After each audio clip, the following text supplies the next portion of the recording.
cabbage poultices. We talked about onion poultices, onion on the ears, flu balm, I think, so many things. So today we're gonna learn about hydrotherapy and different forms of hydrotherapy and how we can use them for different conditions. So before I continue, or before I start with the hydrotherapy, just a reminder. Actually, let's say a prayer first before I start. So let's pray. Dear Heavenly Father, we thank you so much for this day. Thank you, dear Lord, for being with us. I ask that you'll be with us in this session. In Jesus' name I pray, amen. So we know that water is one of the 8 laws of health. And even though I'm showing you things today that can be beneficial, I want you to remember that we're using this in conjunction with all the other things that we're doing, right? So fresh air, sunlight, all of that stuff. So the other thing to remember is that when we're using natural remedies, it does take some time, right? It doesn't always work right away, and we have to be consistent. And so nature's way of healing is slow and it's gradual, but we just need to be persistent and ask God every time that we're using any of these natural remedies to help us, and we pray before we do any of them. So first we're going to talk about how to use water internally, and then we'll talk about using it externally. So we know that water is very important for us. So our body is made up of about 70 to 80% of water, and so it's really important for us to stay hydrated, especially on a hot day like today. So the best time to actually start drinking water is as soon as you wake up. So I know there are some people, they will have, some other beverage before they have their water, or they'll eat before they drink their water, but it's really important to have your water first.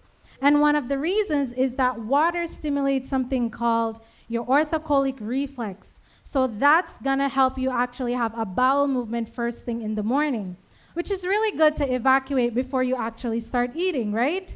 So water actually helps to do that. So first thing in the morning is good to have water.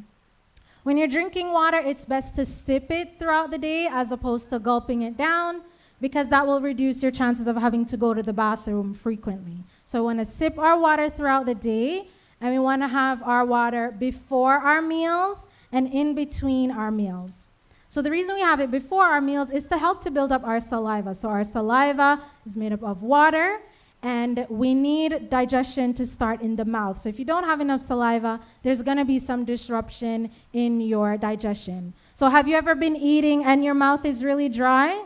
That's probably because you didn't hydrate beforehand. So you want to ensure that you have enough water before you start eating, and then you're going to drink in between your meals. We don't want to eat and drink at the same time because that will affect digestion and it'll dilute our digestive juices. Now, another thing to keep in mind, let's say you had a nice big meal, right? And you're feeling hungry. So you just had a nice big lunch, and like an hour later, you're feeling hungry. So it might not be that you're hungry, it might be that you are thirsty. So the hunger center and the thirst center are really close to each other in the brain.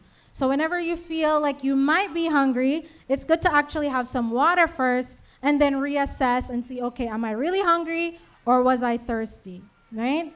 So the ideal is to drink room temperature water. So when you drink cold water, your body has to warm it up. When you drink hot water, your body has to cool it down. And on a day like today, no one wants to drink any hot water, right? So the ideal is room temperature, but if you want ice water, that can be fine as well. So the other issue that comes up with water is some people have trouble at night, so they wake up at night and have to urinate all the time.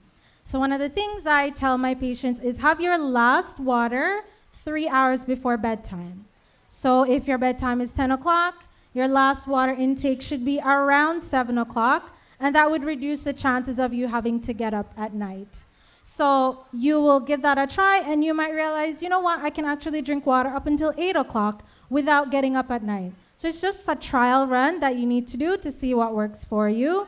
But the ideal is to stop drinking in the evening so that you don't have disruptions in your sleep.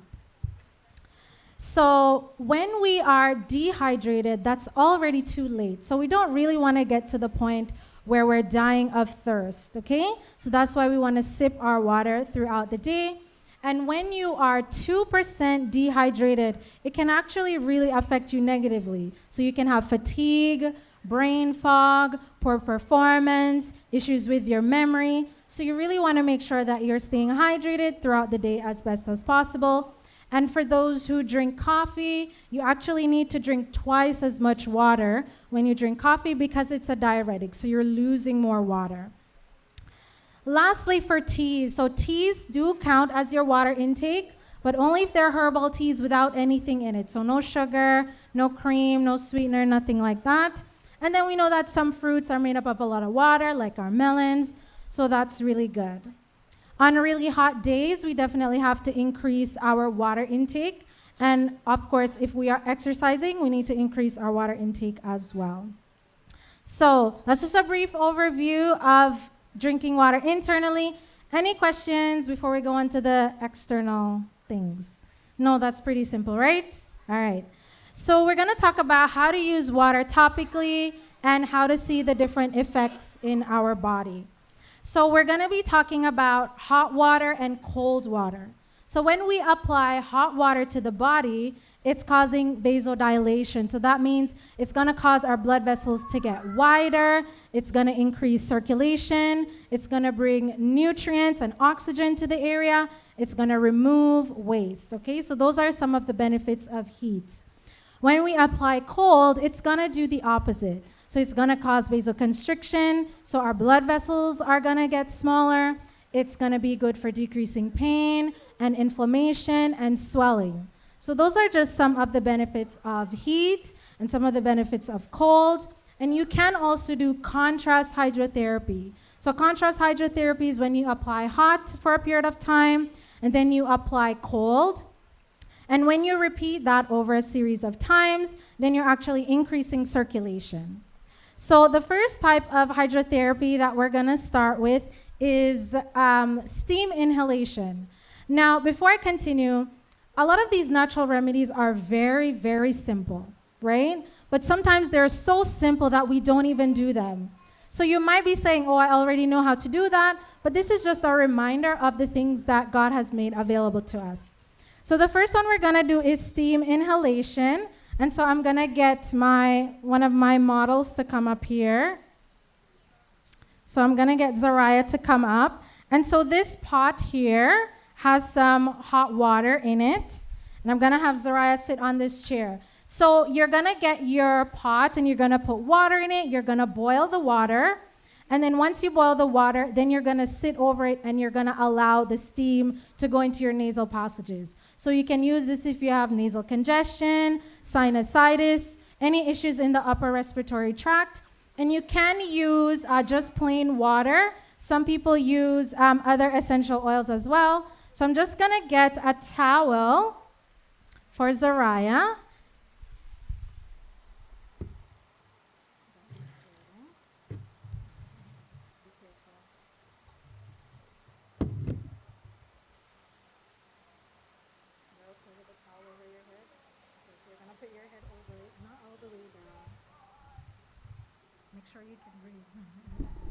So what we're doing is we're allowing the steam. So we want to use a towel so that we trap all the steam under the towel, right? So she's going to be doing a lot of deep breathing under the towel. So you can use essential oils. Most people use eucalyptus oil, but you can also use herbs. So you can use antimicrobial herbs like thyme or oregano or rosemary. When it comes to the essential oil, you can use 1 or 2 drops. If your essential oil is not very potent, you can use a bit higher. I wouldn't go more than 5 drops, okay? The other thing is you want to keep your eyes closed, especially if the water is really hot, and especially if you're using an essential oil, because it can irritate the eyes. So you want to close your eyes, and you would stay under this for about 5 to 10 minutes, and you're going to repeat this as often as you need to, and it will help to clear up any nasal congestion that you might have or any sinusitis, anything like that. Any questions? You're good? Thank you, Zariah, for being my model. So that one is pretty simple. Recently, my brother was at our house, or my brother-in-law was at our house, and he was a bit stuffy, and we're like, oh, we'll just do a steam inhalation, and in a few minutes he was feeling better. So it's really simple. It doesn't cost anything. We have water at home. You just put it on the fire. You don't necessarily need the herbs. The herbs are an added benefit, okay? And you don't necessarily need essential oils. You can easily just go to your garden, pick some thyme, put it in there. So if you're using dried herbs or fresh herbs, you do want to let it steep for a little bit before actually doing the steam inhalation. So the next one is going to be for a sore throat. For a sore throat. I'm looking for a white bucket. Oh, it's over there. Can someone bring that white bucket over here for me, please? Not you, Luke. It might be too heavy for you, but thank you. So for a sore throat, how many of you have ever had a sore throat? What do you normally do if you have a sore throat? Salt water. Okay, we're going to talk about that. What? I didn't hear what you said. Essential oil. I heard a cold compress. So we're going to do a heating compress.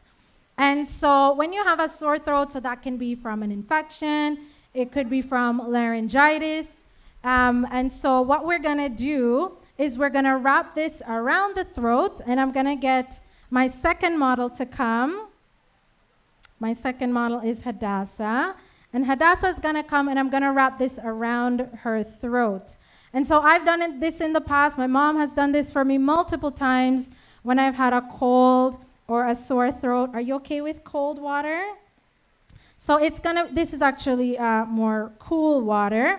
But what we're going to do is we're going to put the rag in the water. So you just run it under the tap. You want to squeeze it out so it's not dripping. And then you're going to wrap that around your neck. So you can do it on yourself. You can do it on a family member.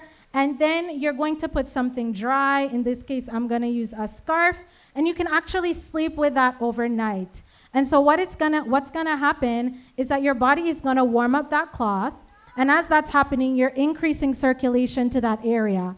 And so with circulation comes all the white blood cells, and all your defenses are going to be attacking whatever might be going on there. So we're going to do that now.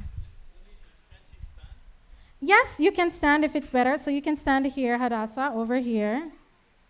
You want to? So I'm going to put this around you now.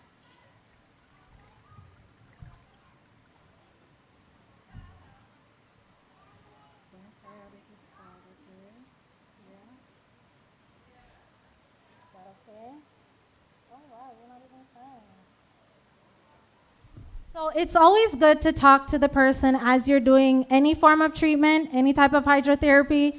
So usually for me, once my mom puts this around my neck, I'm like jumping or screaming or squirming because I don't like the cold. But Hadassah's doing really well. So I'm going to secure this with a safety pin. And so you want to make sure that you don't poke the person with the pin. And then I'm going to wrap it with a scarf.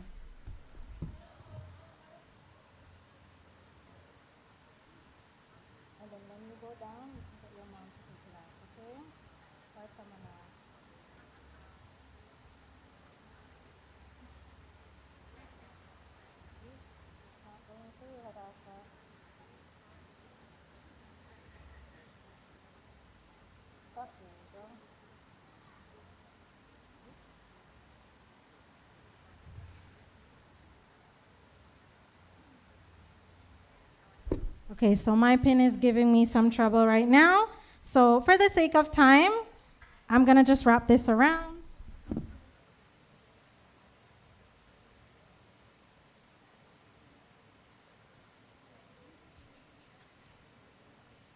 Let me know if it's too tight, okay? Yeah, that's good. All right. Thank you, Hadassah. So Hadassah would sleep with this on overnight, and then when she would wake up the next day, then she should be telling me that her throat is feeling a bit better, okay? Do you want me to keep it off now, or you want to keep it on? Take it off now. It was tight? Yeah, okay. Thank you to Hadassah. So that one, again, is very simple. You can do it on a child. You can do it on an adult. You can do it on yourself. So I also heard about salt water gargling, right? So that's something I used to do as a child. I remember enjoying gargling, but I had to be very careful because I didn't want to swallow the salt water.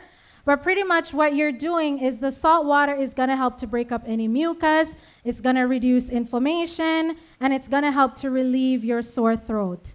So you would use about half a teaspoon of salt in about a cup of water, and then you would gargle that. And you have to do that a couple times, and that should bring some relief to your sore throat.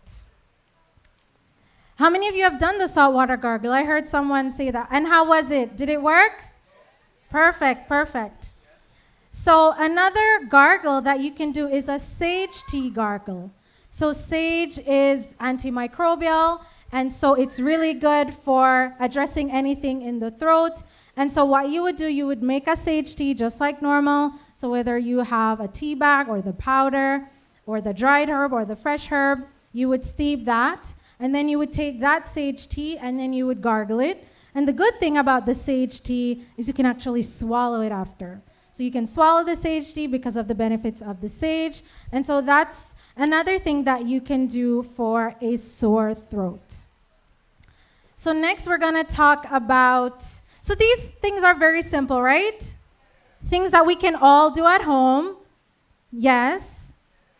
Things that are very inexpensive, yes. Do you have a question?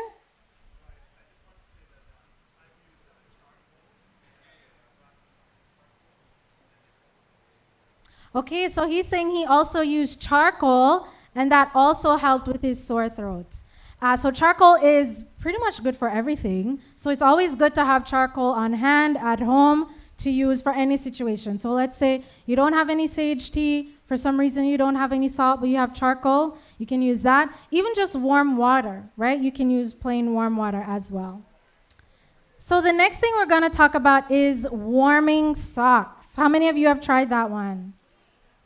I heard someone say me. Okay, good. So the warming sock, that one is very simple. So basically what we're going to do is, or what we're trying to do is bring the blood from the upper part of the body to the lower extremities. So you can use it if you have a headache, if you have chest congestion, sinus congestion, anything like that. So I'm not going to get anyone to show us their feet, but I do have my socks. And so what you want to do, so to start it, you want to make sure your feet are warm. So whether you do a warm foot bath or right after you have a bath or a shower, and then you dry your feet, and then you take your sock. So this is a thin sock, so you'll need a thin sock. And then ideally a wool sock. This is just one of my winter socks that's lined. And so what you're going to do is you're going to take your sock and you're going to put it in cold water. So you run it under the cold water, and then you squeeze it out so that it's not dripping, right? And then you put that on quickly, and then you put on the thick socks. And so what's going to happen again, your body heat is going to warm up that area. You're moving the blood from the upper part of the body down to the lower extremities. And that's another way to help with any upper respiratory conditions, any nasal congestion. It can even help with headaches. And so this warming sock, it's very soothing. So you put it on and you go to bed and it's just relaxing and you'll fall asleep right away. So again, pretty simple, pretty self-explanatory, and something that even our children can do for themselves. So the next one we're going to talk about is a tea compress for a sty. How many of you have ever had a sty? So a sty is when you have that little bump by your eyelid. I've had a sty before. It is not fun, and it took like weeks to go away. And for me, I did multiple things. I did warm compresses. I did a potato poultice. I even did the lemon juice in the eye, and that one really stung. But for this one, we're going to talk about a green tea compress. So green tea is antiviral, antimicrobial, and so this can really help to reduce the inflammation in the eye. So you're going to steep your tea bag as normal, and then you're going to squeeze it out. So the warm water or the hot water is going to activate those herbs, activate the herbs, and then you put that over your eye, and then you hold it in place, either with a scarf or some form of bandage. Now, if you don't have green tea, you can use another antimicrobial herb, so like your rosemary. You could even use oregano or some of the other ones I mentioned earlier. And the thing with natural remedies is one thing might work or it might not work. So if you do the tea compress and you're like, oh, this isn't working, obviously you have to do it more than once. But then you say, okay, let me try the potato poultice. The potato poultice doesn't work, then you can try something else. You can try charcoal over the eye, right? So there's no like right and wrong or set rule book. You can just try whatever you have available. Just always be careful and make sure nothing actually goes in the eye. Yes, I've heard of people putting castor oil in their eye as well. If you want to try that, you can go right ahead. It's up to you. But obviously be careful. So the other thing is, the ideal is for all of us to be our own doctors. Is for you to be able to know what to use, when to use it, how long to use it, and you just listen to your body as you're trying these different things. Any questions about that? No, perfect. So the next thing we're going to talk about really quickly, because I'm pretty sure we all know about this, is Epsom salt. How many of you do Epsom salt baths? Okay, quite a few of you. So I don't really have much to say about the Epsom salt. The only thing is, so Epsom salt is magnesium sulfate. And so magnesium is really good for relaxing our sore muscles. It helps you to wind down. And after an Epsom salt bath, it's nice to just go straight to bed, right? So the issue that I've seen with most people doing Epsom salt baths is they don't use enough of the Epsom salt. So I remember the first time I did the Epsom salt bath, I just picked up a handful and just sprinkled it in the water. I'm like, yeah, that's enough. But how much Epsom salt do you think you need for like a standard bath? You guys are amazing. 2 cups, at least 2 cups of Epsom salt, and you'll get the added benefit. So, and how long do you stay in the bath? How many minutes? Okay, not 60 minutes. So between 15 and 30 minutes, depending on how warm your water is, right? So that's it for the Epsom salt bath. So now we're going to talk about sitz baths. How many of you have done sitz baths? 2 people. I see 2 people. So sitz bath is pretty... Yeah, you... Oh, so the Epsom... So he asked, what's the benefit? So Epsom salt has magnesium. So it's just relaxing. So it relaxes your sore muscles. It's good. It's a good way to unwind at the end of the day.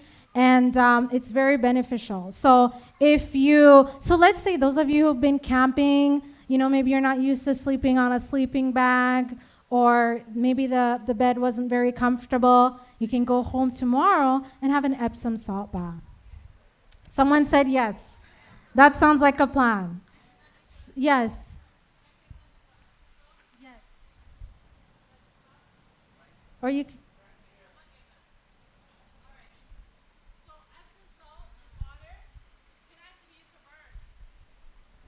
Yes, you wanna say more about that?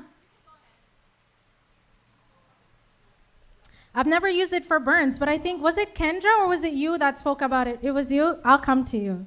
Oh, there's a mic. Okay, so when you have Epsom salt, I had a burn once. Actually, I got this, I think, from Barbara O'Neill many, many, many years ago. And you listen to someone and it's like at the back of your head, but you're not really not paying attention. So I got a steam burn when I was doing grape juice once. And my fingers got burnt so bad from the steam. And I put honey on it. Oh, it burnt more. And I put it under cold water, but I can't live with cold water. I tried I put aloe vera on it, and it was burning like crazy, just the same. And so I remember that she said to just put it in Epsom salt water. I didn't know how much water and how much Epsom salt.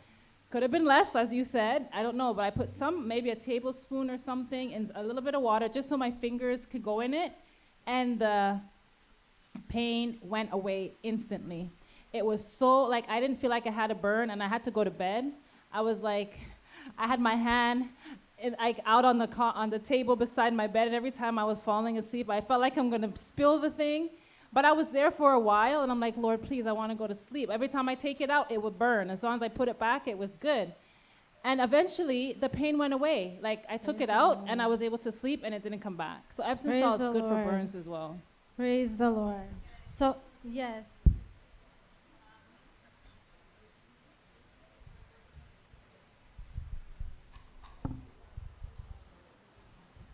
So, just to add to what Camille said, the amount of Epsom salt that you need is you keep mixing the Epsom salt into the water until it does not dissolve anymore.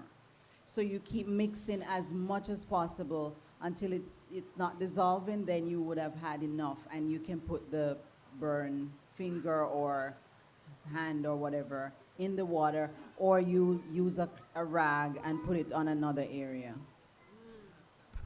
Thank you for sharing. Thank you for sharing. There's another. Yeah, yeah. Is it good for arthritis?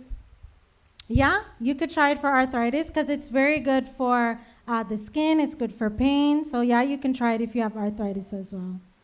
So, you could do just the cloth. So, instead of doing a full bath, you can do it the way my mom just explained it. So, just use so mix it in, mix the Epsom salt and water, and then just use a rag and just apply it to the arthritic joint. Yeah. All right, no more questions for now. So, let's talk about, yes. Okay, so Sister Arlene uses it for carpal tunnel. Okay, so that's good to know. So the next thing we're going to talk about is sitz baths. So it's basically what it sounds like. You're actually sitting in a tub. So you could sit in your bath. You can sit, I don't have any big buckets here, but you could sit in a bucket of water. And so what you're doing, you want to have the water high enough up to your abdomen so that it can address those abdominal organs and those pelvic organs. So you can do a hot sitz bath. So hot sitz. Where's the mic? Oh, on this side.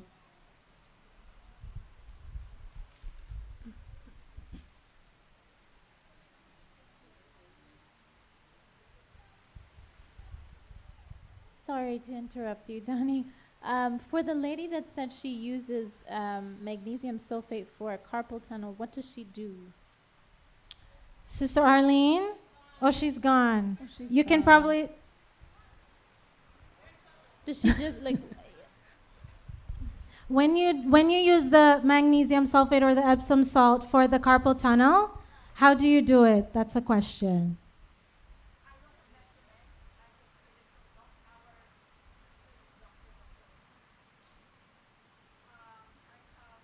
You,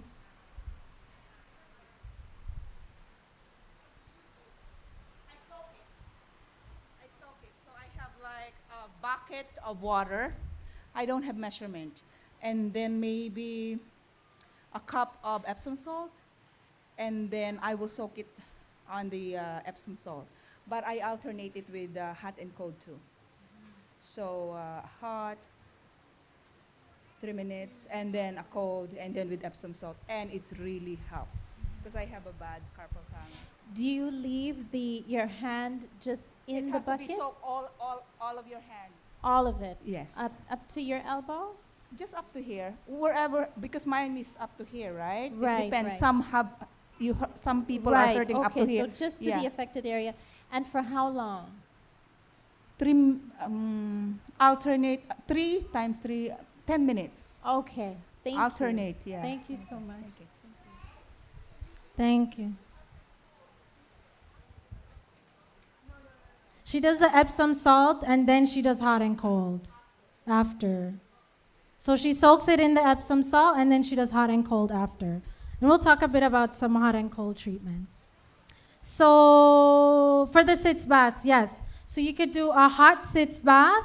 So hot sitz baths would be good for like constipation or if you're having cramps. Then you could do a cold sitz bath if you're having issues with weakness, so like incontinence. So a cold sitz bath can be good for that. Or if you have pelvic inflammation, you can do a cold sitz bath. Or you can do a contrast sitz bath. So that would be like 3 minutes sitting in hot water, and then 30 minutes sitting in the cold water, and then you go back and forth 3 times. 30 seconds, what did I say? 30 minutes? No, not 30 minutes. Thank you. 3 minutes hot, 30 seconds cold, and then you do that for 3 times, okay? So there's a question. Which one of the sitz bath is best for enlarged prostate?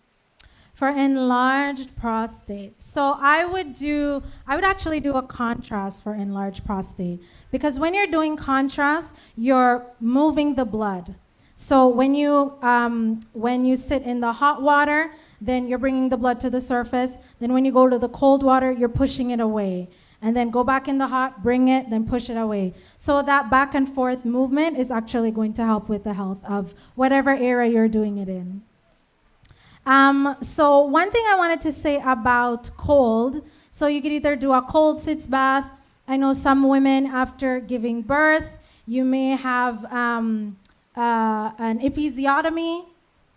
Any nods in the room? I'll come to you shortly.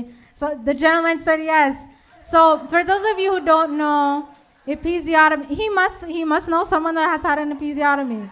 So it's when you have a tear or a cut in the perineum. So the perineum is the area between, for the ladies, the vulva and the anus. So if you have a tear there, of course there's going to be inflammation and swelling. So ice in that area is really beneficial. And then for our men, so most of the times we forget our men, but I do have something for the men.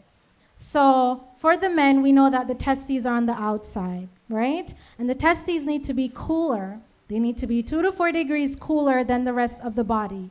Now, a lot of times our men are sitting for prolonged periods of time, or if you use wet heat, so like if you're in a jacuzzi or a hot tub, ideally you don't want to be in that for more than 30 minutes.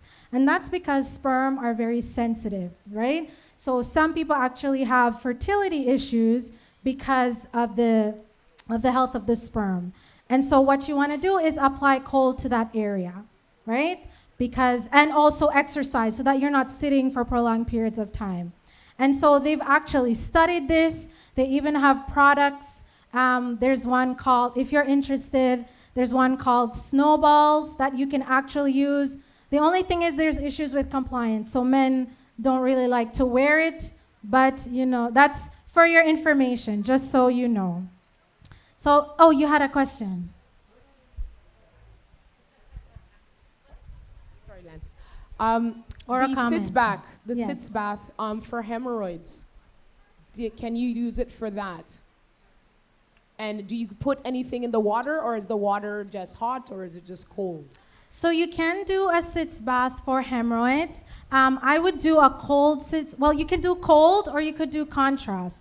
And so it all depends, right? So maybe one day you say you're going to do cold. So you want to tonify that area. You want to tonify those vessels. And so cold is really good for that. So you can do a cold sitz bath. You can do that for 2 to 10 minutes. If you want, you can put herbs in the water. It's not essential. But if you're doing it cold, then you won't get the potency from the herbs in the cold water. So maybe what you could do, you steep it. So let's say you're using maybe horse chestnut. That's an astringent. So maybe you make a horse chestnut tea, and then you cool it, and then you use that for the sitz bath. Well, you'll need to make a really strong tea so that when you add the water, it'll be fine. There's a question over here. Oh, it's a comment. The mic is coming.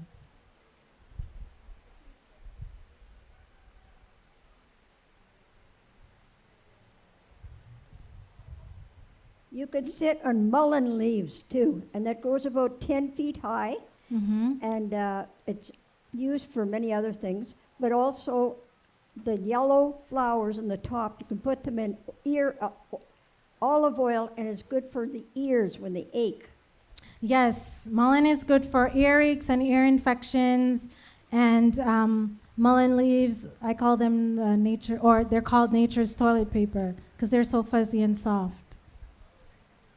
A remedy for hemorrhoids is you get a rubber glove and you put aloe vera in there, you freeze it, and then you use that as a suppository.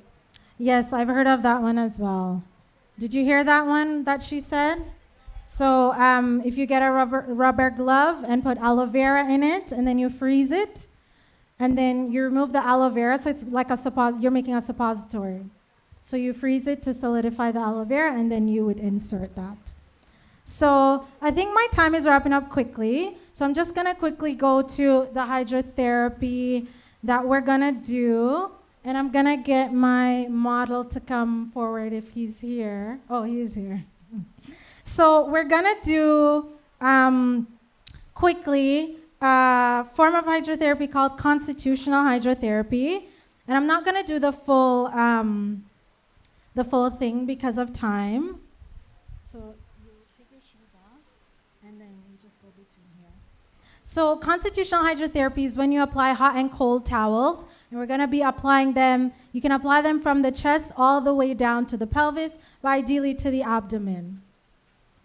And so you can use it for various conditions. So any respiratory conditions, any infections, colds, you can use it for abdominal conditions as well. So constipation.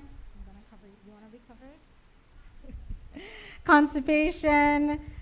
He's going to get toasty. I'm just covering him up so he's not exposed. So this is a form of hydrotherapy you can do at home. You cannot do it by yourself, so you will need a partner to do it.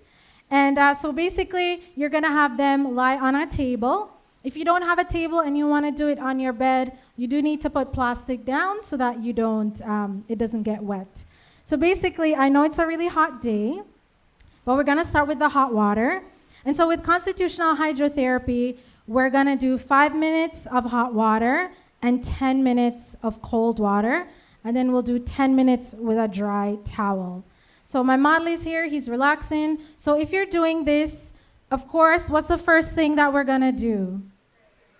We're gonna pray. Well, ideally you're gonna talk to the person first, tell them what you're doing, so they're not blindsided when you apply these different towels to them. And then you pray with them, make sure they're okay and still willing to go through with this. And then you're gonna begin. So what I'm gonna do is I have a few towels here. So ideally you want the water hot, and it's gonna be as hot as the person can take it, right? So you're going to test it on the person before you actually put it all over their chest and abdomen. So ideally I would have, some rubber gloves, right? Because I want the entire towel to be soaked. But I'm going to put the mic down, and you can watch me with the towel. So this is a very thick towel, and I'm very weak. So we'll see how it goes.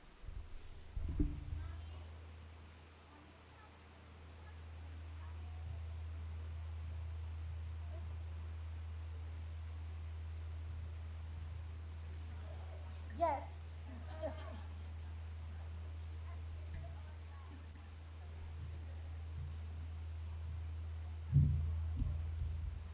Do you see the steam? No? I didn't want it too hot for him. Thank you. So I'm just wringing it out. Ideally, you want to get as much water out as possible. This is the right way to do it. I do it another way, but I'm showing you the right way. So this is very hot, so that's why I put the mittens on. But the best way to get the benefits is using really hot water and then really cold water. So the ideal would be to have ice in the cold water, but I don't have any ice today. And so I'm gonna walk over.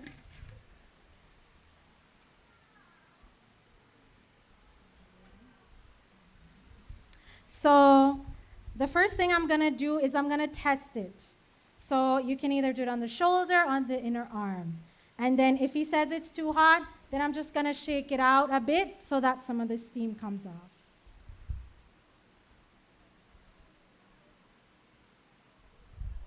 It's fine? Okay, he says it's fine. You wanna put your hands by your side? By your side, inside. Perfect. How is it? Oh, I don't want to get your pants wet. It's hot. It's hot. So I'm not opening the towel all the way because I don't want to mess up his pants, but I'm supposed to be working quickly. So I cover him up, and then I tuck him in like a burrito. Oh, is it hot? It's too hot. And so I'm gonna go all the way down to keep all the heat in. And we're gonna do this for 5 minutes. So if someone can set a 5-minute timer for me. Actually, I'll do it so I know when to apply the cold. How do you feel, comfy? What? Hot. Yeah. So we'll set a 5-minute timer. And so during this time, I'm gonna just stay here. You can sit, you can stay. So during this time, while you're doing the hydrotherapy, you're gonna be talking to your patient, checking in with them. So ideally, you would have checked their temperature beforehand and their blood pressure, because you can have some changes in those numbers as you continue the treatment. So you check in on them, see how they're doing. Sometimes people actually fall asleep because it's so soothing. They definitely jump up when you apply the cold. Some people enjoy the cold. I had someone start singing because it was so cold. And so as it gets closer to the end of the 5 minutes, then I'll start with the cold. So I'll put my cold towel in from now. And any questions so far? No. How many of you oh, there's a question over there. I have a question. When you're doing hydrotherapy, especially when it comes to the forehead or the head, should you be applying a cold compress to stop the blood from, Yeah, so you can apply a cold compress. So that's why you always talk to your patient and see, how are you feeling? Do you need a cold compress in the head? Especially like if you're doing like hot foot baths, you can keep a cold compress on the head. If you're doing fever baths, you can keep a cold compress on the head. So it all depends. But with this one, because it's so hot, I don't think he needs a cold compress. Okay. Or maybe because it's hot, he needs a cold compress. Do you want a cold compress? Do you want some cold on your forehead? He's fine. Okay. So, any other questions? There's a question. Yeah. Oh, sorry. Is it for, when you do that, is it for congestion, mostly upper respiratory issues? Yes. Okay. So you don't want to do it if the person is having acute asthma. So that's one of the contraindications. So you're going to wait until everything settles down and then do this type of treatment. Does it matter what type of clothing the person is wearing? So ideally, they shouldn't have any clothes on, but he's just wearing clothes for modesty purposes. But ideally, we want it directly on the skin. Dwayne, there was a hand in the back there.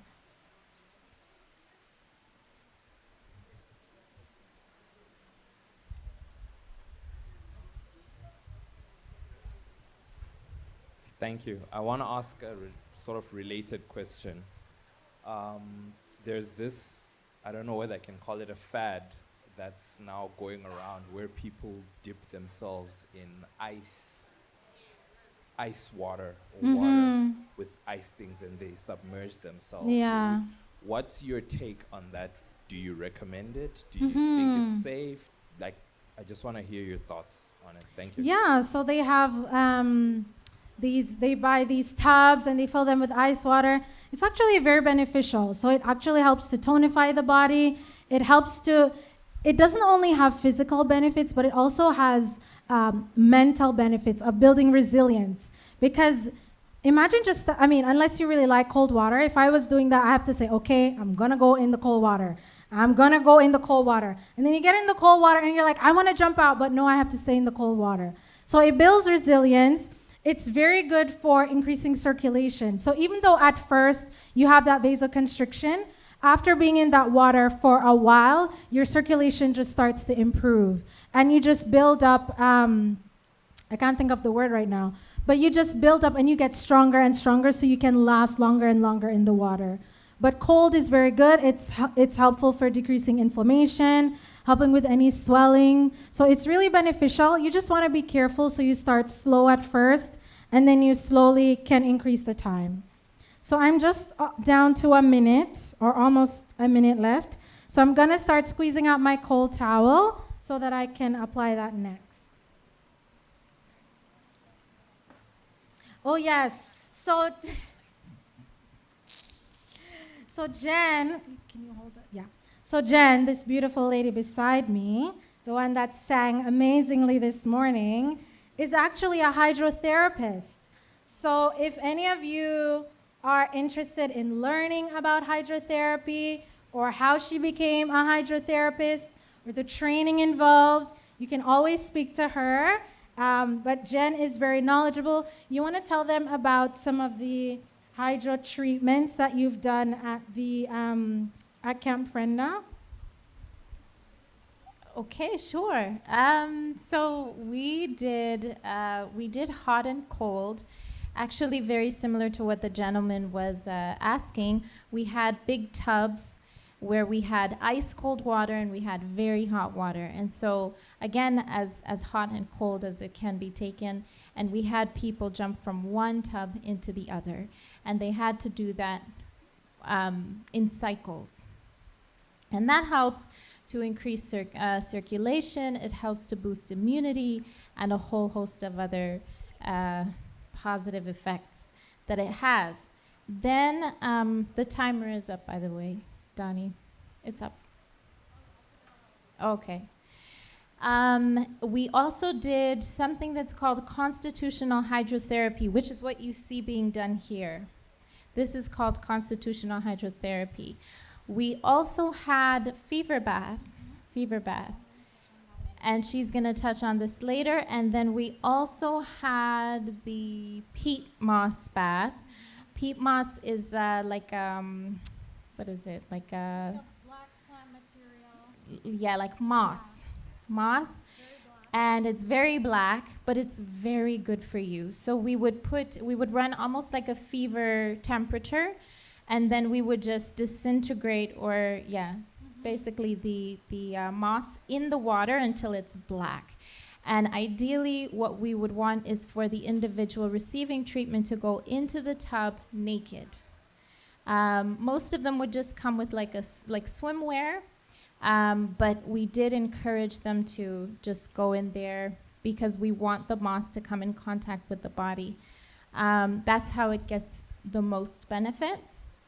And what we would have them do is just put on a drape beforehand, again, for modesty purposes. They would go in, and as they went in the water, we would take it off. And they would stay there. We couldn't see anything because everything was black. Yeah, and I think that was all. What are the benefits of using peat moss water? Yeah, so the peat moss is really good for the skin. So if you have any skin conditions, so it actually gets absorbed into the skin. So any skin conditions, acne, eczema, psoriasis, it's really good for detoxifying the body as well. So if you can get your own peat moss, but just know it'll stain your tub. So, but you can use it in small amounts on different areas of the skin if you can't make like a big bath worth of peat moss. So from a garden center? Probably a health food center. The a health food store probably. Have it. I didn't know that. Okay, thank you. Just check Google. Paradise Field sells it. So that's in Hamilton. Can you order? You can talk to Jen afterwards if you want some more information. Thank you. You're welcome. So, is that a hand at the back? There's a hand at the back. While you're walking, so I just put the cold on Elvin. So ideally, this would have been like really, really cold with ice. And he didn't squirm because I didn't have any ice. I was hoping he would squirm, but no squirming for me today. But he's going to keep that on for 10 minutes. So I have the timer going, and then we'll do 10 minutes dry. Yes. This is mainly for the ladies, right? A few years ago, I did a bit of a hot and cold compress. I learned it some way. For menstrual cramps, right? And ladies that have trouble with menstrual cramps, you have a large towel, soak it in icy water, and also a rag in icy water, and you must have a pan with warm water. They would sit, wrap the cold towel around them, their abdomen, place the cold towel rag on their heads, and put their feet in warm water. And they could do it repeatedly or a number of times until the pain ceases. Thank you so much for sharing. I know some people like cold for menstrual cramps and some people like heat. So whichever one works for you, I would say that's the one you should do. How much time do I have left? Can someone let me know? Maybe I should start wrapping up. Yes, I should start wrapping up. Okay. So just a few things I wanted to touch on. Enemas, really quickly. So I know a lot of people do enemas. Just quickly, just want to say, just be careful. It's not something you should be doing very regularly. And if you are constipated or backed up, you definitely want to figure out why, right? Why am I not having regular bowel movements? So that's all I will say on that. A really quick thing, there's a digestive massage that you can do really quickly. So if we think about the large intestine, so the large intestine starts on the right side, so ascending, transverse, descending. So if this is blocked, right, where do we want to start to remove things? Do we want to start at the end or do we want to start at the beginning? The where? I hear the end on this side. What do I hear over here? The beginning. Okay. So we want to start at the end because things are blocked up. If you start at the beginning, it's already blocked, so nothing's going to move. So I want to start at the end. So you start at the end. So this is something you can do for yourself at home. You lie on your back. You flex your hips so that you relax your abdominal muscles. And you're going to start on the lower left side. And you're going to push down. So you're going to slide up and push down. Slide up and push down. You want to use a little bit of oil just for lubrication as you're doing the massage. You can do this on your kids as well. So you're going to slide up and push down. Then when you go here, right, you're going to push to the left, okay? Slide to the right, push to the left. Slide to the right, push to the left. Slide to the right, push to the left. Then when you get here, then you're going to slide down and pull up because we're going in this direction. So that's a simple thing you can do to help with constipation, a little abdominal massage. Last thing, let me just... Does it help if we use castor oil versus olive oil versus jojoba oil? So all the oils, as we know, have different benefits. So castor oil is good if you have, because this is just a quick massage, you could do it 3 times. You don't necessarily need to use a specific oil, right? But if you have a specific condition, so let's say you have something like fibroids, you might want to use castor oil because it penetrates really deeply. Or if you have cysts, you can use castor oil. If you just want something to help you relax, you can add some lavender to your oil, to your olive oil. You can use calendula oil or chamomile oil. Those 2 oils are really good for children. Okay, so I have 3 minutes. So lastly, I want to touch on fever baths or fever therapy. So with fever therapy, we're inducing a fever, right? And we're doing this because we want to increase circulation, we want to increase immune function. So my advice is not to do this without a health professional, okay? So do not do this on your own and do not do it with someone that is not trained because things can go wrong, okay? So you're simulating a fever in the body, right? So there's certain things you need to do. You have to be checking the temperature of the water. You have to be checking the temperature of the person. You have to be making sure they're hydrated. You have to have a cold compress on the head. There are a lot of things that you need to be checking. And so if you are going to do fever therapy, just make sure you're doing it with someone that knows what they're doing. And after the fever therapy, people are usually really tired. They can't stand up on their own. And so you have to make sure that you're strong enough to help them actually get out of the bath, dry them off quickly so that they don't catch a draft. Any questions on any of that so far? So What's the what? What's the treatment for red eyes? For Pink red eyes. You could try the compress. Red eyes. I would do, you could try, systemic function, so systemic things. So you definitely want to do something like antimicrobial herbs, so teas or supplements. Actually, to put in the eye, I would try maybe like some lemon juice. Maybe. You heard what? Is good for the eye. I've heard that, never tried it. So she said she's heard breast milk is good. Someone is nodding at the front. So if that's something you have access to, you can use it, but not many of us have access to breast milk. So there you go.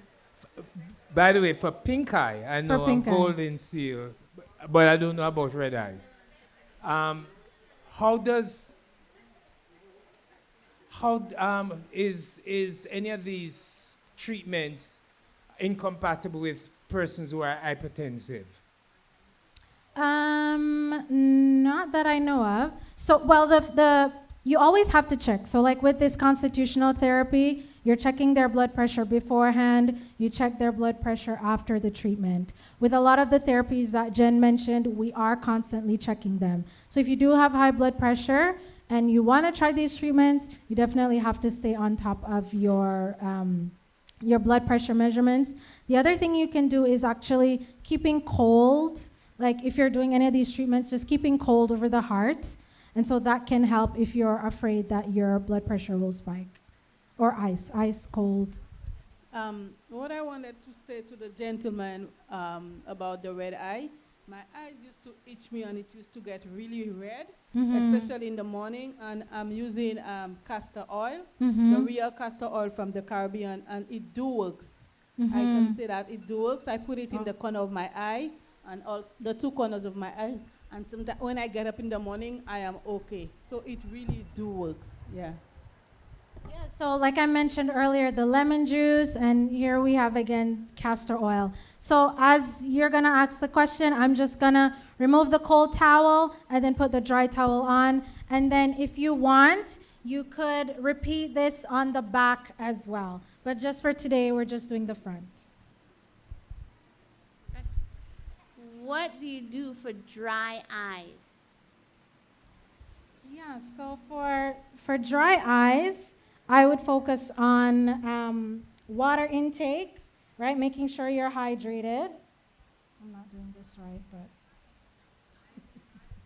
I'm coming. How do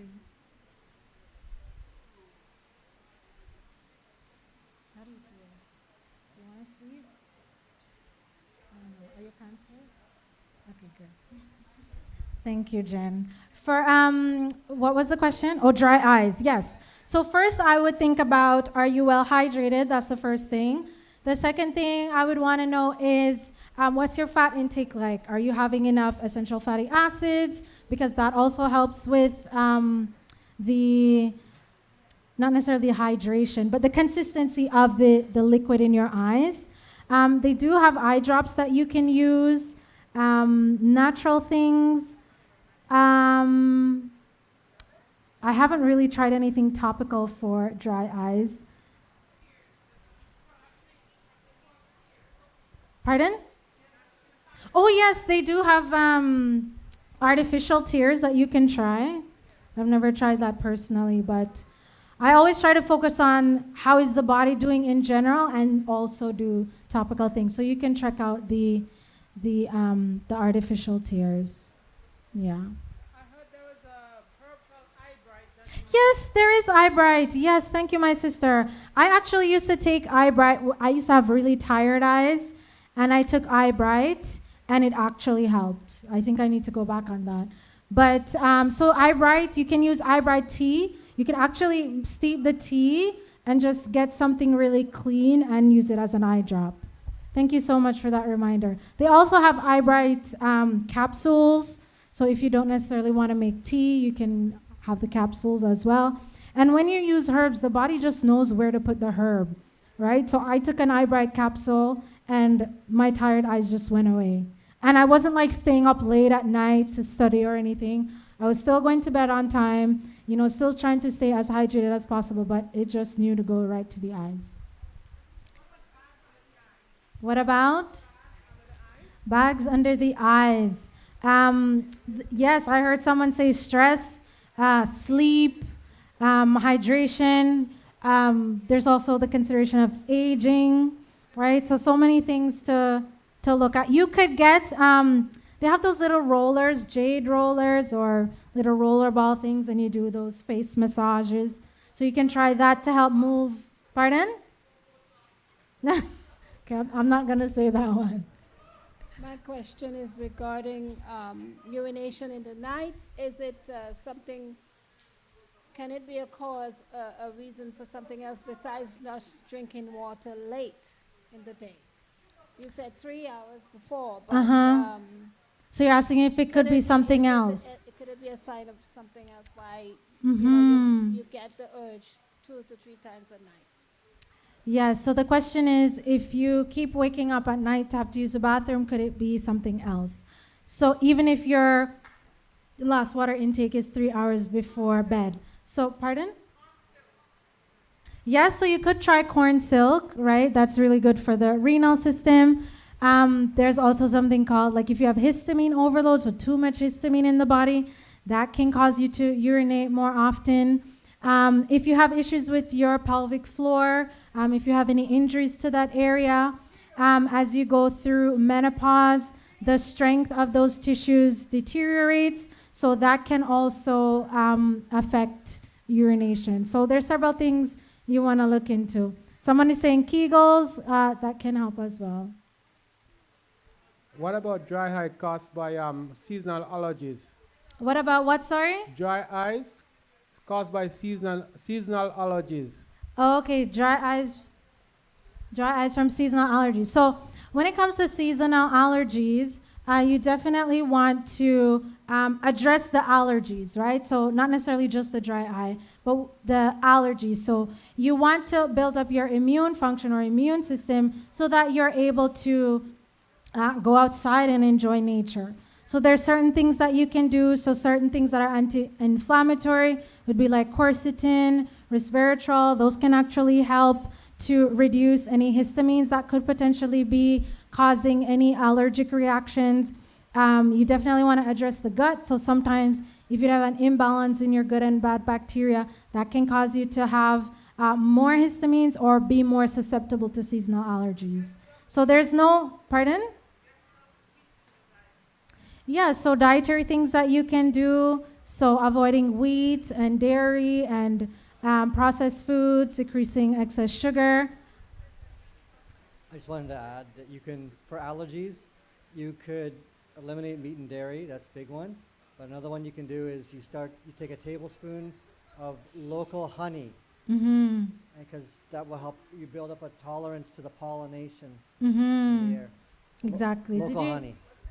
So he said, get local honey local to your area, and you can actually start having that, and that will help to build up your tolerance to whatever's in the area.